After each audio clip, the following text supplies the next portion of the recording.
Hello guys, कैसे आप सभी गाइस। मैं आपके सामने आज और हाजिर हूँ अशोक बिश्नोई, आपका इंग्लिश का ट्यूटर। आज अपन कल जो पढ़ रहे थे क्लास 12th के टॉपिक, उसी को आज आगे कंटिन्यू करेंगे। तो गाइस, सबसे पहले मैं आपका वेलकम करता हूँ श्री करणी एकेडमी नेस्टेक के ऑनलाइन प्लेटफॉर्म पर। आप सभी का बहुत बहुत स्वागत है। आइए मुझसे जुड़िए, और एक काम सबसे पहले आपको करना है कि इस लिंक को अभी अपने मित्रों के साथ शेयर करें, ताकि ज़्यादा से ज़्यादा लोग इससे जुड़ सकें और इसका फ़ायदा उठा सकें। दोस्तों, मुझे एक बात ये बताइए कि कल जो मैंने आपको पढ़ाया था, वो आपको सब कुछ समझ में आया या नहीं आया? आप जल्दी से कमेंट करके मुझे बताइए, मैं आपके कमेंट का वेट कर रहा हूँ। अच्छा बताइए, कल वाला अगर वीडियो नहीं देखा है तो आज पहले जाकर वो कल वाला वीडियो देखो और फिर ये वाला वीडियो देखना, ताकि बहुत अच्छे से समझ में आएगा। और मैं उम्मीद करता हूँ कि बहुत ही ज़बरदस्त आपको एक्सपीरियंस इसमें मिल रहा होगा, बहुत ही ज़बरदस्त आपको फीलिंग्स आ रही होगी पढ़कर कि कितना अलग ढंग से अपना चल रहा है इंग्लिश के टॉपिक्स। चलिए फ्रेंड्स, आगे बढ़ते हैं। आज जो कल चल रहा था उसी का, कल अकोमोडेशन वांटेड का एडवर्टाइजमेंट चल रहा था। अकोमोडेशन वांटेड के बारे में मैंने बताया था कि अकोमोडेशन का मतलब होता है निवास, और वांटेड मतलब चाहिए। अब अगर आपको कोई निवास स्थान चाहिए या फिर आप अपना मकान किराए पर देना चाहते हो, तो उसके लिए क्या लिखते हैं बताओ ज़रा? To let, yes. और मकान को बेचना है तो फॉर सेल, वेरी गुड। तो इसके कुछ इंपॉर्टेंट पॉइंट्स थे जो हमने कल डिस्कस कर लिए थे। फर्स्ट वाला पॉइंट था कि टाइप ऑफ अकोमोडेशन, किस टाइप का आपका अकोमोडेशन है। नंबर ऑफ रूम्स, कितने रूम हैं आपके, फ्लोर कितने हैं, 3 फ्लोर है, 4 फ्लोर है, वो सब कुछ आपको उसमें लिखना होता है। और उसके बाद में लिखना होता है एरिया। उसके बाद में हमने देखा था कि वेदर इट इज़ इंडिपेंडेंट और इन अपार्टमेंट, कि ये आपका जो मकान है वो इंडिपेंडेंट यानी स्वतंत्र है या किसी बिल्डिंग का ही हिस्सा है। उसके बाद में हमने देखा था कि लिखना पड़ता है रेंट और कास्ट एक्सपेक्टेड, यानी आप कौन सी कास्ट एक्सपेक्ट कर रहे हैं, उम्मीद कर रहे हैं, उसके बारे में लिखा था। यानी कि आपको लिखना था टाइप ऑफ टेनेंट, यानी किस प्रकार के किराएदार आप चाहते हैं। टेनेंट का अर्थ होता है किराएदार, ठीक है। उसके बाद में लास्ट में कॉन्टैक्ट नंबर और एड्रेस लिखना होता है। चलिए आज हम देखते हैं एक एडवर्टाइजमेंट लिख करके, अकोमोडेशन वांटेड का एक एडवर्टाइजमेंट मैं आपको लिखवाता हूँ, और उसका फॉर्मेट भी उसके साथ साथ लिख लेंगे। फॉर्मेट के लिए तो यही बातें हैं जो आपके सामने लिखी हुई है, लेकिन एक एडवर्टाइजमेंट पहले लिख लेते हैं। उसका क्वेश्चन लिखता हूँ, आइए ज़रा मेरे साथ साथ आप लिखते रहिए, और उम्मीद करता हूँ कि आप सब पेन और कॉपी लेकर बैठे हैं। चलिए, आपका क्वेश्चन जो बोर्ड में आएगा वो क्वेश्चन कैसे आएगा? ये क्वेश्चन नंबर 12 होगा। क्वेश्चन नंबर 12 मैंने जैसा कि कल आपको बताया था, क्वेश्चन नंबर 12 में एक नोटिस या फिर एडवर्टाइजमेंट राइटिंग ऑप्शन में आता है। बात क्लियर है ना? ये 4 मार्क्स का क्वेश्चन होगा, और क्वेश्चन किस प्रकार से होगा वो ये है, यहाँ पर देखिए। अगर मैं लिखूं you are Shubham, you are Shubham, you are Shubham residing, यानी आप निवास कर रहे हैं इन, कहाँ निवास कर रहे हैं? इन नेहरू कॉलोनी बाड़मेर, नेहरू कॉलोनी बाड़मेर में आपका निवास है। चलिए, आपका निवास स्थान कहाँ पर है? नेहरू कॉलोनी बाड़मेर में। आपका नाम शुभम है और आप नेहरू कॉलोनी बाड़मेर में रह रहे हैं। और आप क्या चाहते हैं? आप चाहते हैं कि आप अपना जो मकान है उसको किराए पर देना है, ठीक है। You want to let, you want to let your house on rent. तो आपको क्या करना, अब राइट आपको लिखना है एन एडवर्टाइजमेंट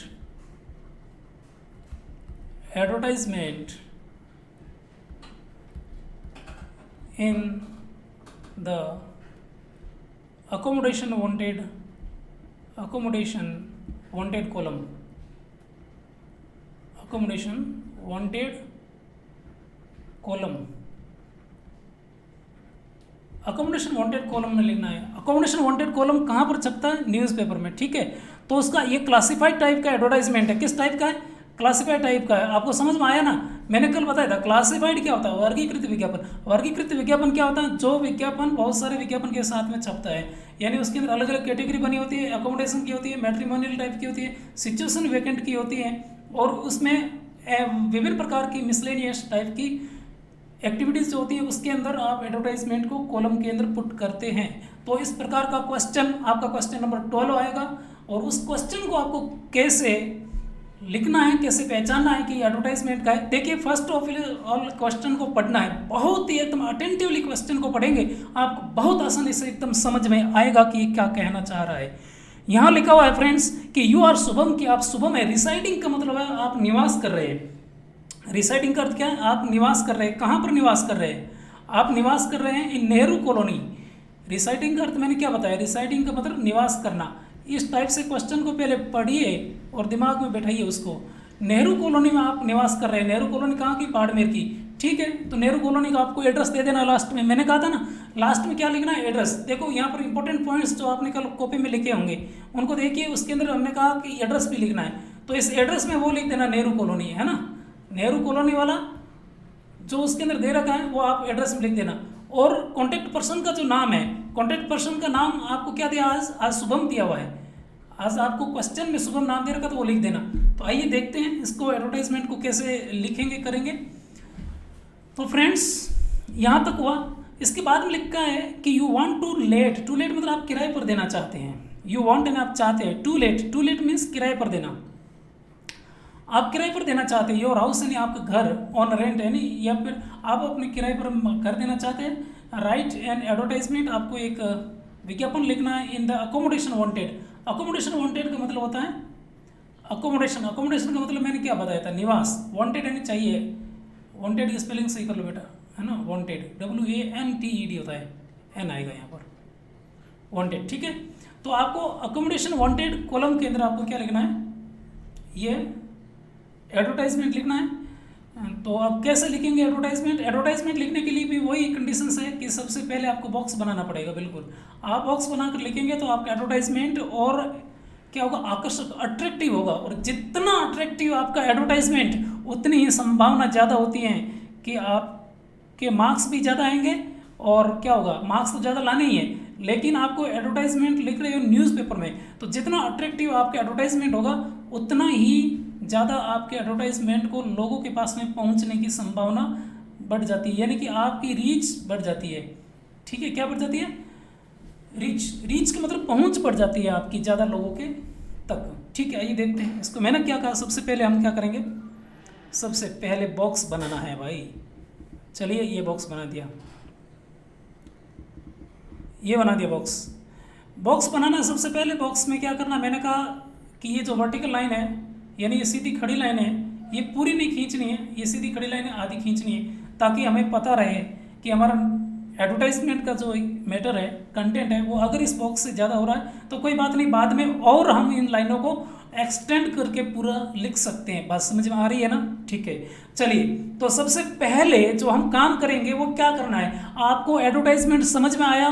क्वेश्चन समझ में आया? इसका क्वेश्चन में कह रहा है कि आपको टू लेट करना है। टू लेट मीन्स आपको किराए पर देना। तो सबसे पहले जो मेरी हेडिंग आएगी, सबसे ऊपर की लाइन पर आएगी मेरी हेडिंग, और वो हेडिंग क्या होनी चाहिए? हेडिंग यही होनी चाहिए कि टू लेट। आपने बहुत सारे मकान पर कहीं शहर में, सिटी में गए होंगे, आप सिटी के होंगे, तो आपने देखा होगा कि टू लेट लिखा जाता है। घर के जो गेट होता है उसके गेट के ऊपर एक तख्ती टांग दी जाती है, उस तख्ती के ऊपर, उस स्लेट के ऊपर क्या लिखा रहता है? To let. तो हमें सबसे पहले क्या लिखना है? यहाँ पर टू लेट लिखना है अंग्रेजी के अक्षरों में। टू, टी कैपिटल आएगा, ओ स्मॉल, फिर हाइफन है बीच में, ठीक है, हाइफन लगा के बाद में LET, टू लेट। ये आपकी हेडिंग हो गई। बस बीचों बीच में लिखनी है हेडिंग, जैसे कि मैंने कहा कि एकदम बीच में लिखिए। आपको शुरुआत में नहीं लिखनी, अंत में नहीं लिखनी, सबसे ऊपर की जो लाइन है उसके बीचों बीच में हेडिंग लिखनी है टू लेट। डेट वगैरह इसमें नहीं लिखी जाती, तारीख नहीं लिखी जाती। क्यों नहीं लिखी जाती तारीख? क्योंकि जिस न्यूज़पेपर में आप ये अपना एडवर्टाइजमेंट दे रहे हैं उस न्यूज़पेपर के ऊपर तारीख लिखी हुई है, तो सामने जो आपका ये एडवर्टाइजमेंट पढ़ेगा वो समझ जाएगा कि तारीख कब की है, ठीक है। इसलिए आपको तारीख देने की आवश्यकता नहीं है, डेट लिखने की आवश्यकता नहीं है। और दूसरी और सबसे इम्पोर्टेंट बात मैंने आपको बताई थी कि एडवर्टाइजमेंट राइटिंग के अंदर विशेष इस बात का ध्यान रखा जाता है कि आपके लेटर्स और वर्ड्स कम से कम हो, वर्ड्स कम से कम होने चाहिए, लेकिन इन्फॉर्मेशन जो सूचना है वो पूरी की पूरी आ जानी चाहिए। मैंने ऐसा क्यों बोला था कि वर्ड्स कम होने चाहिए, लेटर्स कम होने चाहिए, बताओ जरा कमेंट करके, मैं वेट कर रहा हूँ आपके कमेंट का। मैं कह रहा हूँ एडवर्टाइजमेंट राइटिंग के अंदर वर्ड्स है वो कम होने चाहिए, लेटर्स कम होने चाहिए। कारण क्या है इसका? इसका कारण यह है कि आपके पर लेटर पर, हर एक वर्ड पर न्यूज़पेपर वाला आपसे क्या लेगा? पैसे लेता है। उस एडवर्टाइजमेंट को वो अपने कॉलम में न्यूज़पेपर वाला रखेगा तो न्यूज़पेपर एजेंसी आपसे क्या ले लेती है? पैसे लेती है। इसलिए अपने वर्ड्स को कन्फाइन रखिए। बात समझ में आई क्या? अच्छा ठीक है, यह आपकी बात होगी हेडिंग की। हेडिंग के बाद आपको डेट का कोई झंझट नहीं और कुछ भी नहीं करना है, सीधा का सीधा आपको स्टार्ट करना है अपना अकोमोडेशन राइटिंग। और अकोमोडेशन राइटिंग वाला जो एडवर्टाइजमेंट राइटिंग वाला जो आप लिख रहे हो अकोमोडेशन वांटेड कॉलम में, तो इसमें सबसे बड़ी जो बात ध्यान रखनी है वो मैंने जो पॉइंट्स बताए थे उन पॉइंट्स का ध्यान रखना है। तो मैंने पॉइंट्स क्या बताए थे? पॉइंट्स ये देखो आपके बताए थे। मैंने सबसे पहले कहा था टाइप ऑफ अकोमोडेशन। अकोमोडेशन किस टाइप का है? अकोमोडेशन किस टाइप का है? 2 BHK है कि 3 BHK है? BHK का मतलब भी अभी समझाऊंगा। मैंने अभी एक शब्द बोला BHK, इसमें लिखा रहता है कभी 2 BHK, कभी लिखा रहता है 5 BHK, लिखा रहता है ना। तो इस BHK का अर्थ क्या होता है? B का मतलब बेडरूम, कि आपके मकान के अंदर बेडरूम कितने हैं, हॉल कितना है, मतलब इसका मतलब 2B का मतलब 2 बेडरूम हो गए। 2B का अर्थ क्या हो गया? 2 बेडरूम है। H का मतलब होता है हॉल, H का मतलब क्या होता है? हॉल। और K का मतलब होता है किचन, K का मतलब क्या होता है? किचन। भाई 2 BHK मकान है, ये एक नॉर्मली सिंपल लिविंग फैमिली के लिए होता है 2 BHK का। और 5 BHK थोड़ी हायर लेवल की जो फाइनेंशियल कंडीशंस जिनकी बहुत अच्छी होती है वो 5 BHK का मकान रखते हैं। ठीक है, आइए जरा आगे बढ़ते हैं। तो ये बात हुई टाइप ऑफ अकोमोडेशन। तो सबसे पहले लिख दीजिए टाइप ऑफ अकोमोडेशन में हमें क्या लिखना है? हमारा मकान कितना है भाई? 2 लेट, हम तो बिल्कुल एकदम सिंपल लिविंग है, 2 रूम वाला मकान होगा तो चलेगा, है ना। तो 2 BHK लिखिए, लिखो 2 BHK, 2 BHK, 2 BHK newly built. आपका मकान कितना है? 2 BHK का है। न्यूली बिल्ट मतलब नया नया बना हुआ घर है, एकदम नया घर है। तो नए घर में हर कोई रहना चाहता है, तो न्यूली बिल्ट हो गया ये 2 BHK। अब मैंने एक बात बता रहा था BHK क्यों लिखा? मैंने आपको पहले बोला था हर एक वर्ड का आपको क्या है वहाँ पर पैसे देने पड़ते हैं। तो आपने B को आप बेडरूम पूरा लिखते तो इसके पैसे ज़्यादा लग जाते, इतना बड़ा लिखना पड़ता तो पैसे ज़्यादा लगते बेडरूम लिखते तो। लेकिन बेडरूम की जगह आपने क्या कर दिया? B कर दिया। हॉल की जगह H कर दिया, किचन की जगह K कर दिया। तो आपको वो समझ जाए, जिसको किराए पर मकान लेना है वो सब इस बात को समझता है कि आपने जो लिखा है उसका अर्थ क्या है। यानी कि इन्फॉर्मेशन कंप्लीट होनी चाहिए लेकिन कन्फाइंड, लिमिटेड होनी चाहिए। बात समझ में आ रही है ना? ठीक है, वेरी गुड। चलिए तो आगे देखते हैं। सेकंड जो पॉइंट आगे कह रहा है number of rooms. Number of rooms इसमें आगे 2 बेडरूम है, ठीक है। फ्लोर कितने हैं? देखो 2 लेट है तो 2 लेट में हमें 3-4 फ्लोर लेके क्या करना है? हम सिंपल लिविंग है तो बिल्कुल 2 BHK का मकान फुल है, अपने कोई दिक्कत नहीं है। हाँ, इसमें ये कारपेट एरिया आप लिख सकते हो कि एरिया कितना है आपका मकान का। आप क्या लिख सकते हो? एरिया लिख सकते हो। एरिया के अंदर आपको क्या करना है? यार्ड में लिखो, सही रहेगा। ठीक है, लगभग नॉर्मली जो सिंपल लिविंग फैमिली के लिए 150 यार्ड का मकान होता है। 150 yard carpet area. Carpet area का मतलब होता है जहाँ पर आप इतने एरिया में आप तरी बिछा सकते हो। ठीक है, 150 यार्ड कारपेट एरिया। यहाँ आर्ट नहीं लिखना है, एरिया लिखना है, एरिया, AREA। ठीक है, कारपेट, कारपेट का मतलब क्या होता है? दरी, जहाँ पर आप दरी बिछा सकते हैं, कारपेट एरिया। ये लिख दिया। 2 BHK newly built 150 yard carpet area है इन ए पोस्ट कॉलोनी। आप पोस्ट कॉलोनी में लिख दो। मैंने कहा था कॉलोनी के बारे में जरूर लिखना। पोस्ट, पोस्ट का मतलब होता है शांत और एकदम अच्छी स्वच्छ कॉलोनी है। कैसी कॉलोनी है? स्वच्छ कॉलोनी। वैसे अपने आसपास का और कॉलोनी का माहौल स्वच्छ ही रखना चाहिए। वो कॉलोनी तो आपकी है, भले ही उसके अंदर घर और लोगों के बने हैं। तो इन ए पोस्ट कॉलोनी किस में बने हुए, पोस्ट कॉलोनी बने हुए। उसके बाद में जो मैंने आपको कहा था ये इंडिपेंडेंट मकान है या अपार्टमेंट में, वो भी लिखना है। तो आप लिख सकते हैं इंडिपेंडेंट, ठीक रहता है। इंडिपेंडेंट मकान होगा तो उसको क्या होता है कि ज़्यादा लोग प्रिफर करते हैं, उसको प्रिफर करते हैं, ठीक है। In a post colony and independent house, ठीक है, अवेलेबल यानी उपलब्ध है, किसके लिए उपलब्ध है, फॉर बैंक एम्प्लॉई, किसके लिए उपलब्ध है, बैंक एम्प्लॉई के लिए। बैंक एम्प्लॉई का मतलब होता है बैंक का कर्मचारी, यानी यह हाउस जो उपलब्ध है वो अवेलेबल है, वो किसके लिए अवेलेबल है, बैंक के एम्प्लॉई के लिए ही अवेलेबल है। बात समझ में आई, ठीक है। बैंक एम्प्लॉई, इसके अंदर आप ये भी लिख सकते हो कि बैंक एम्प्लॉई वेजिटेरियन होना चाहिए कि नॉन वेजिटेरियन। तो वेजिटेरियन को ज़्यादा क्या करते हैं, प्रीफर करते हैं, तो वेजिटेरियन बैंक एम्प्लॉई होना चाहिए। वेजिटेरियन फैमिली होनी चाहिए उसकी, कौन सी फैमिली होनी चाहिए, वेजिटेरियन फैमिली। चलिए ये लिख दिया vegetarian family.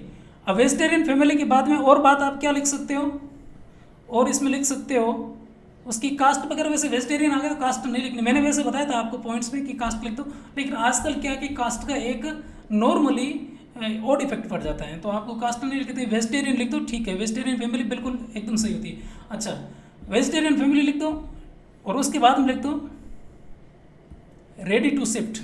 Ready to shift मतलब आपके मकान के अंदर शिफ्ट होने के लिए मकान तैयार है, रेडी टू शिफ्ट।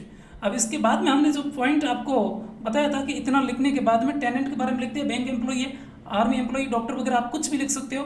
और लास्ट में आपको लिखना है कॉन्टैक्ट पर्सन का नाम। अब कॉन्टैक्ट पर्सन का नाम क्वेश्चन में से देखना है, क्वेश्चन कहाँ है आपका, यू आर शुभम, यानी आपको उसने शुभम बना दिया है, तो कॉन्टैक्ट पर्सन आप ही है, तो आप शुभम है। तो शुभम में आप कहाँ रहते हैं, नेहरू कॉलोनी में, ठीक है। तो आप नेहरू कॉलोनी में यहाँ पर लिख दीजिए,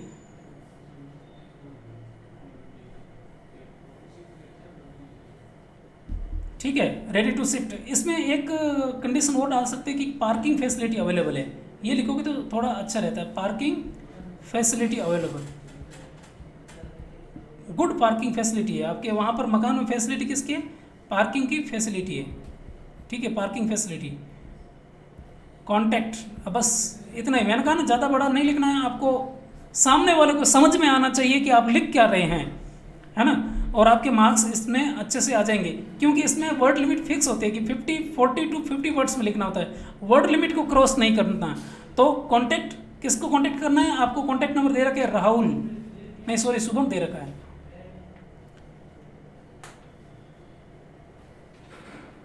तो आपको नाम शुभम दे रखा है,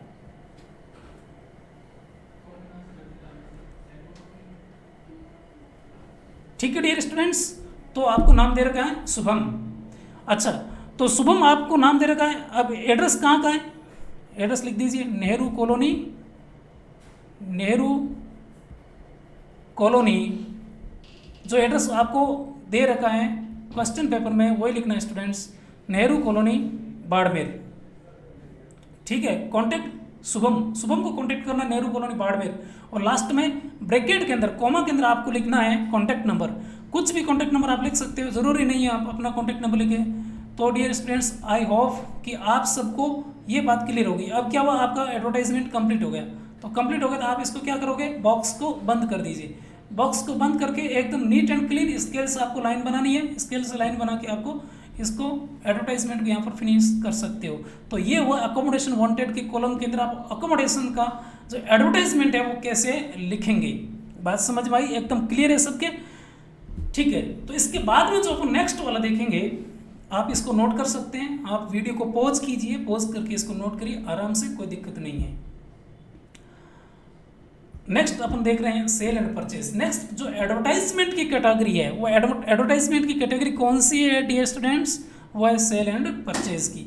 यानी अगर आप कुछ बेचना चाहते हैं, व्हीकल, कंप्यूटर या मोबाइल, या फिर खरीदना चाहते हैं, तो उसके बारे में भी एडवर्टाइजमेंट आप न्यूज़पेपर में खूब देखते हैं, बहुत सारा।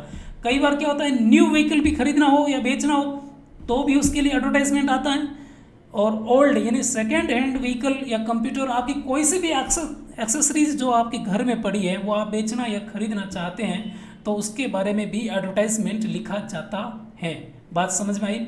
अच्छा, तो इसके पॉइंट्स टू बी रिमेंबर्ड, कौन कौन से पॉइंट है जो आप सेल एंड परचेज का एडवर्टाइजमेंट लिखते समय ध्यान रखेंगे? तो dear students, sale and purchase in vehicle, computer, mobile के सेल एंड परचेज में आपको ये पॉइंट्स ध्यान रखने। मेक यानी कौन सी कंपनी का बना हुआ है, मारुति का है, hyundai का है या होंडा की है, जो अगर गाड़ी है तो ठीक है ना। मारुति होंडा वगैरह ये कोई कंप्यूटर नहीं बनाती, मोबाइल नहीं बनाती, तो वहाँ पर थोड़ा सा अपना दिमाग भी यूज़ कर लेना भाई।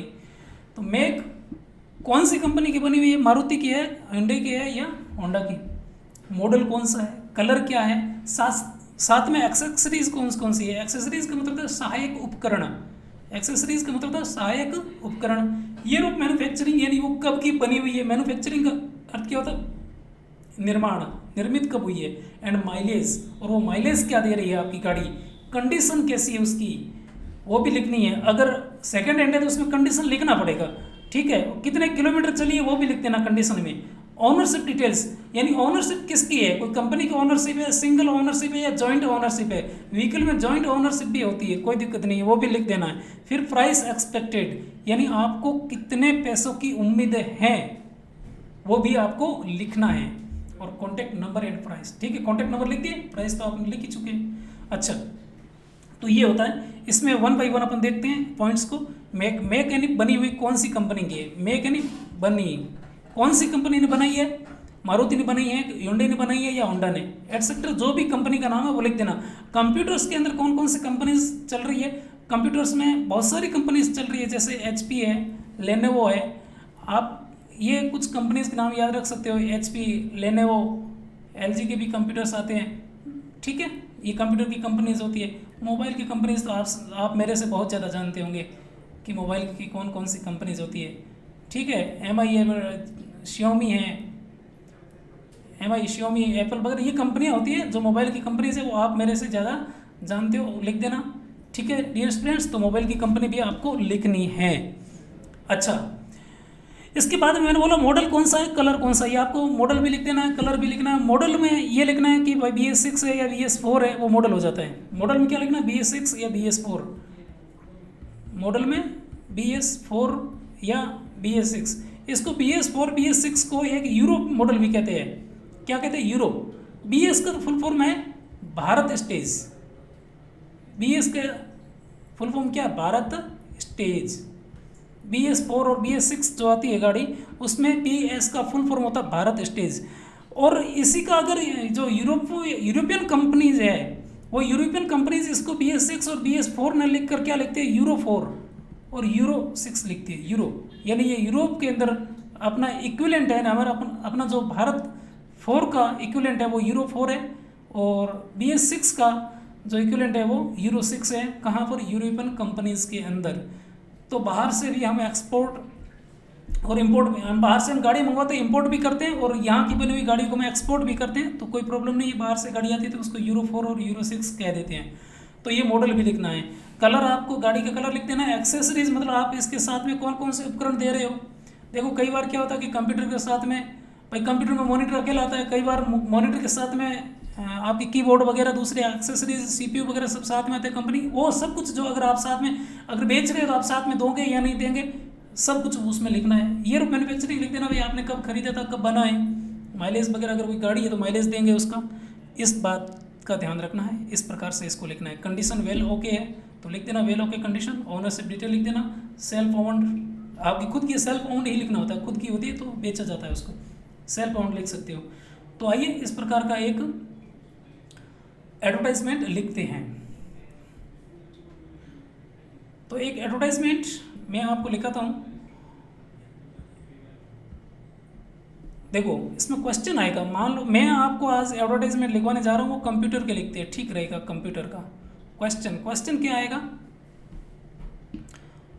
You want to sell, you want to sell यानी आप बेचना चाहते हो, योर यानी आपका ओल्ड कंप्यूटर, आप अपना ओल्ड कंप्यूटर बेचना चाहते हो, भाई पुराना कंप्यूटर है, ठीक है। तो आपको क्या करना है, right an advertisement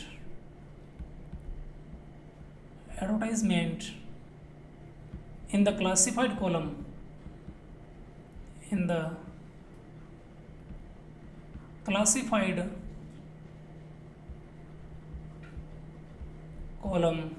of times of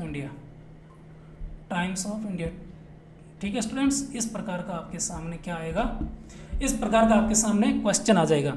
तो इसने क्वेश्चन सेटर ने जो एग्जाम का पेपर जिसने बनाया है उसने आपको क्या बोला है कि यू वांट यानी आप चाहते हैं टू सेल यानी बेचना चाहते हैं योर ओल्ड कंप्यूटर, आपका पुराना कंप्यूटर बेचना चाहते हैं, तो राइट एन एडवर्टाइजमेंट यानी आपको एक विज्ञापन लिखना है in the classified column. Classified column का मतलब वर्गीकृत विज्ञापन वाला जो कॉलम है उसके अंदर लिखना है। टाइम्स ऑफ इंडिया के अंदर क्लासिफाइड कॉलम आता है, हर एक न्यूज़पेपर में आता है।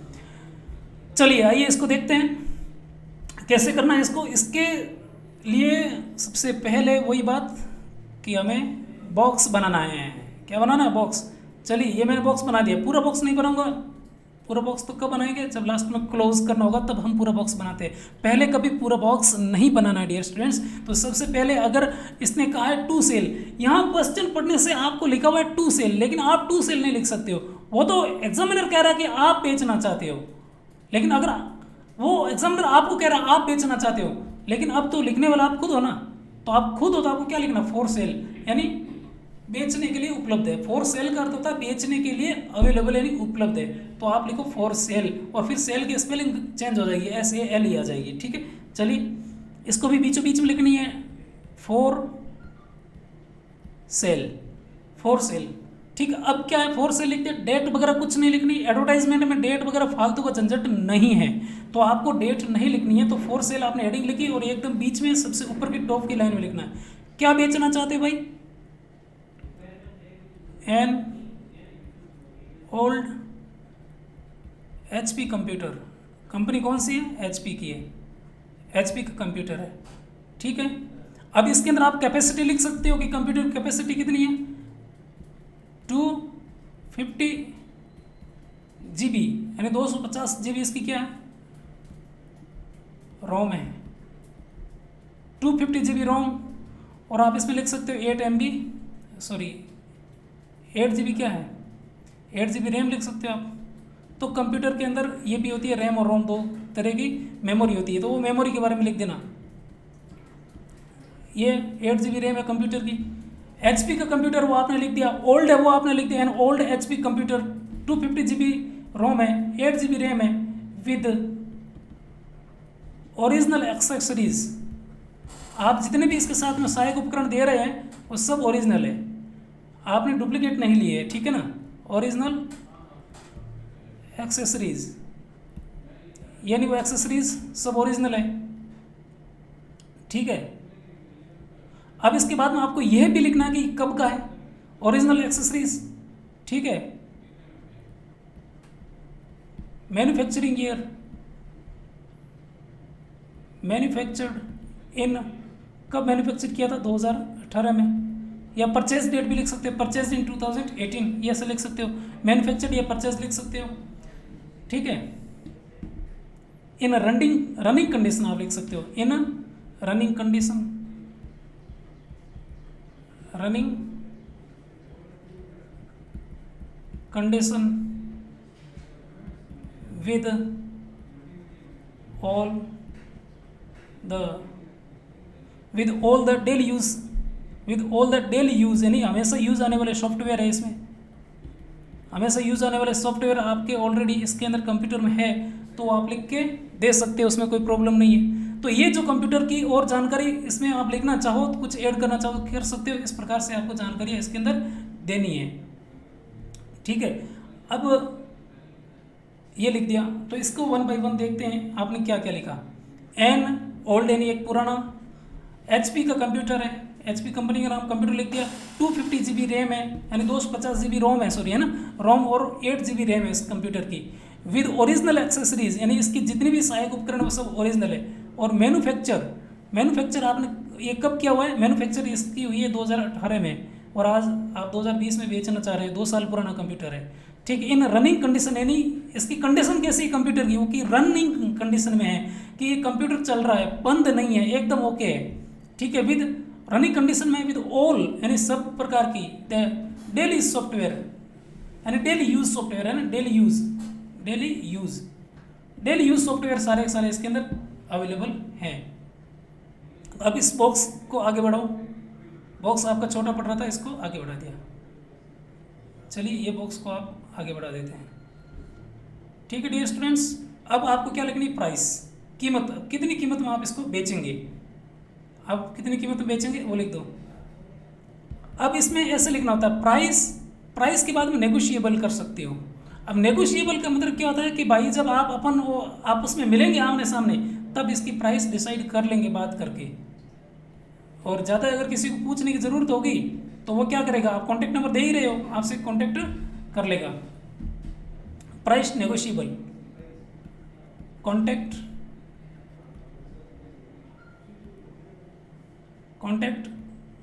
कोई भी नाम लिख दो, राहुल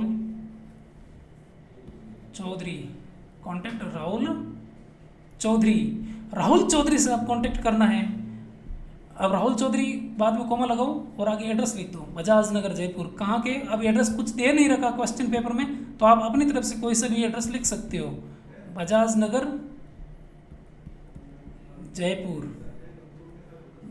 जयपुर लिख दिया। बाद में लिख देना कॉन्टैक्ट नंबर, जो भी कॉन्टैक्ट नंबर, अपने कॉन्टैक्ट नंबर पूरे नहीं लिखने कभी भी बोर्ड एग्जाम के अंदर, आप इस टाइप से लिखकर कॉन्टैक्ट नंबर को लिख सकते हो और इसको फिनिश कर देना है। बात समझ में आ रही है? तो आपका ये नोटिस राइटिंग वाला है, सॉरी एडवर्टाइजमेंट राइटिंग का है। और एडवर्टाइजमेंट राइटिंग इस प्रकार से करनी है डियर फ्रेंड्स। और ये अगर आपका फॉर सेल का यानी कंप्यूटर के फॉर सेल का एडवर्टाइजमेंट कॉलम के अंदर आपने ऐसा एडवर्टाइजमेंट लिख दिया है, अब क्या करना है, सबसे लास्ट में इसको क्लोज करना है। क्लोज करने का मतलब है इसको बॉक्स को क्लोज करना है। इस बॉक्स को क्लोज कर दिया, चलो ये बॉक्स को क्लोज किया। इस प्रकार से अगर आप लिखते हैं, देखो मैंने इसमें एडवर्टाइजमेंट में कहीं भी कोई हेल्पिंग वर्ब नहीं लिखी। क्यों नहीं लिखी? क्योंकि मुझे पता है हेल्पिंग वर्ब लिखते ही मेरे उस हेल्पिंग वर्ब का जो एक वर्ड ऐड हो रहा है उसके पैसे लग जाएंगे। बात समझ में आ रही है ना? तो मैंने क्या लिखा, मैंने लिखा एन ओल्ड कंप्यूटर। कैसा कंप्यूटर है? ओल्ड यानी पुराना, HP का कंप्यूटर है, 250 GB का है, रोम और 8 GB की रैम है, विद एन ओरिजिनल एक्सेसरीज, यानी सभी एकदम नई और इसकी ओरिजिनल एक्सेसरीज सहायक उपकरण है। मैन्युफैक्चर 2018 में हुआ है। इन running condition with all daily use का मतलब होता है हमेशा उपयोग में आने वाले सॉफ्टवेयर सारे के सारे हैं। प्राइस आप लिख सकते हो नेगोशिएबल, कॉन्टैक्ट नंबर लिख दिए। अब इसमें सॉफ्टवेयर का भी आप लिख सकते हैं कि आपके अंदर इसमें सॉफ्टवेयर कौन सा है। देखो माइक्रोसॉफ्ट का XP और सॉफ्टवेयर आता है, नॉर्मली वो लिख देना माइक्रोसॉफ्ट XP तो लिख सकते हैं। ठीक है, एक वर्ड और ऐड कर सकते हैं इसमें। चलिए, तो ये तो अपना हुआ आज का एडवर्टाइजमेंट राइटिंग का चैप्टर। आई होप कि आप सभी को बहुत अच्छे से समझ में आया होगा। और आगे जो एडवर्टाइजमेंट अभी एंड नहीं हुआ है, एडवर्टाइजमेंट के बारे में अभी और कुछ लेके आना है, और सबसे ज़बरदस्त और सबसे शानदार मैं लेके आने वाला हूँ। वो कौन सा है? वो है मैट्रिमोनियल। उस मैट्रिमोनियल एडवर्टाइजमेंट को हम कल देखेंगे। तो गाइज, आपने मेरा वीडियो देखा, इसके लिए बहुत बहुत आपका धन्यवाद and thank you for watching this video, and I request you all that please share this link with your friends and relatives, and also don't forget to like this video and this improves my hope to come here, and so I thank you all and share this video with your friends। और बहुत ज़्यादा से ज़्यादा share करना है, इस link को भी शेयर कीजिए, और जितने ज़्यादा कमेंट और इसके शेयर मिलेंगे उससे मेरा हिम्मत बढ़ती है, जोश बढ़ता है, और आपका भी जोश बना रहना चाहिए। हमेशा मेरे साथ बने रहिए। बहुत बहुत धन्यवाद आपको, वेरी वेरी थैंक यू।